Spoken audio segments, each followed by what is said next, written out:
Voici un porte-clés qui peut vous sauver la vie, madame, monsieur, si vous êtes dans votre voiture et que vous avez un souci. Que fait le porte-clés? Il téléphone à la police, il fait quoi? Non, pas du tout. Vous avez, et vous le verrez dans le reportage, vous avez une petite lame qui peut couper la ceinture de sécurité en un temps record. Et surtout ici, si vous appuyez sur votre vitre, ça va briser la vitre. Il y a 5 kilos au bout du petit marteau qui est à l'intérieur. Et la vitre, si. Je vous conseille même pas de le faire là-dessus parce que, quoique c'est très très épais. Donc ça ira. Mais ça alors? Ah oui, c'est un truc incroyable. Mais on ne peut pas dissocier une invention, parce que cette invention, elle a l'air presque un peu simpliste, des inventeurs. Et il se trouve que cette personne est française. Ce gars-là, il est parti aux États-Unis il y a très longtemps, il y a 18 ans, Laurent Colas. Il est parti et il a d'abord inventé le petit marteau, vous savez, pareil, pour casser une vitre en cas d'urgence. Puis il s'est fait piquer l'idée. Il y en a plein qui ont commencé à le faire, il était un peu déçu. Et puis il a pensé à ça. Et là, rebolote, il fait quelque chose et c'est les Japonais qui lui piquent l'idée. Et il retrouve ça sur un salon au Japon. Or, il se bat, il se bagarre, il arrive à récupérer. Aujourd'hui, il vit à Santa Barbara. Voilà. Il vit dans le feuilleton. Alors. Exactement. Il en a vendu déjà 2 millions. Il en a vendu déjà 2 millions dans le monde. Mais explique-lui qu'il faut déposer l'idée. Non, maintenant ça y est, tout est bien déposé, tout est bien fait, c'est fabriqué aux États-Unis.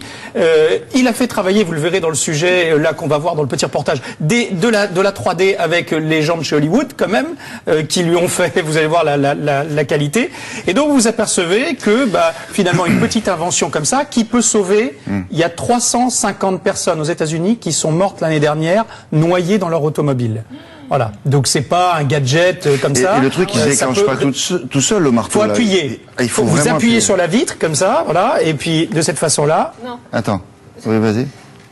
Voilà, vous avez entendu le bang. Oui. Et d'ailleurs, il y a un impact qui est assez, voilà, parce que il y a quand même 5 kilos de pression. En tout cas, c'est suffisant. Il m'a pété la table. Mais ça va pas, non? C'est suffisant en tout cas pour casser une vitre en cas d'accident aussi. Vous avez le chien est coincé dans une voiture où, voyez, vous avez perdu les clés ou n'importe quoi. Oui, c'est très très pointu à l'intérieur. Quelque chose ne le faites pas sur votre doigt. C'est un petit marteau. Un petit marteau qui sort. Oui, exactement, qui va sortir. On regarde ce que ça donne. Ah oui, voilà, on le voit mieux là, oui. Ok, d'accord, on regarde. Et puis on fait surtout connaissance avec Laurent qui donc avait quitté Santa Barbara pour venir nous voir à Paris. Yes, of course. Of course. Looking good.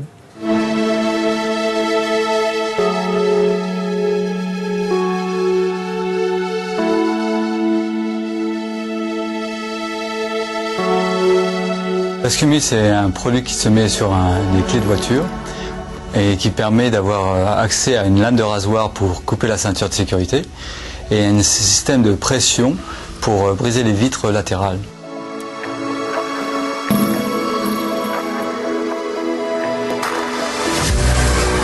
Dans les situations d'accident où on est bloqué dans une voiture, où on n'arrive pas à ouvrir la portière ou les fenêtres, et où on a quelques secondes, quelques minutes pour réagir, ça donne vite accès à la sortie.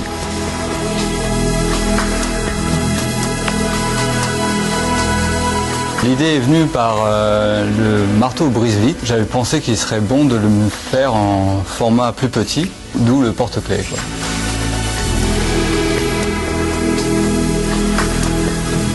Il y a une société japonaise qui nous a démarché. Ils ont étudié le produit et ils ont trouvé qu'il était trop gros pour l'occasion et ils nous ont demandé s'ils en avaient quelque chose de plus petit.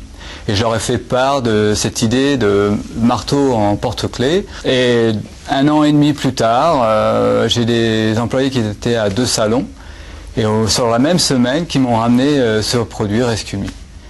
On m'avait piqué l'idée, quoi.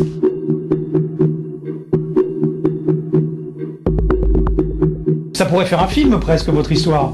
Il portait bien son nom, Rescumi, parce que à l'époque où j'ai lancé ce produit, j'étais en perte de vitesse parce que ce marteau que j'avais implanté aux États-Unis s'est fait archi-copier par les Chinois et j'ai perdu la moitié de mon chiffre d'affaires. Et ce petit produit qui s'appelle Rescumi Sauve-moi m'a vraiment sauvé en mettant en avant une solution dans le monde entier.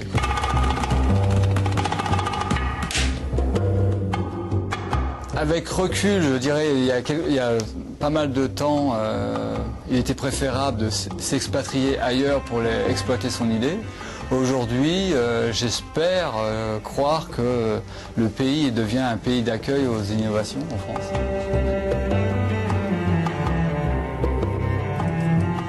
Vous avez bien compris que la question, c'est est-ce qu'il est encore facile d'être un inventeur en France et d'être innovant en France? Est-ce que, voilà, alors il a souri, et il a l'air d'être plutôt content d'être aux États-Unis en ce moment pour lancer un petit truc comme ça. Il continue, 15 euros, et il m'a dit, je peux pas te dire quoi, mais j'ai des idées sur les ceintures, notamment enfants. Voilà, pour qu'elles soient mieux appropriées. Vous savez où en Europe ça va se vendre? Et ça se vend déjà énormément. Non. Le gouvernement pense même à l'inclure systématiquement dans l'automobile. C'est aux Pays-Bas, parce qu'à chaque fois que vous faites une sortie de route aux Pays-Bas, quasiment vous êtes dans l'eau. Eh oui. Comme en Floride. C'est pour ça que ça se vend bien Pour rouler également en Floride. sur les polders. Exactement. Merci beaucoup Yann et bravo à ce jeune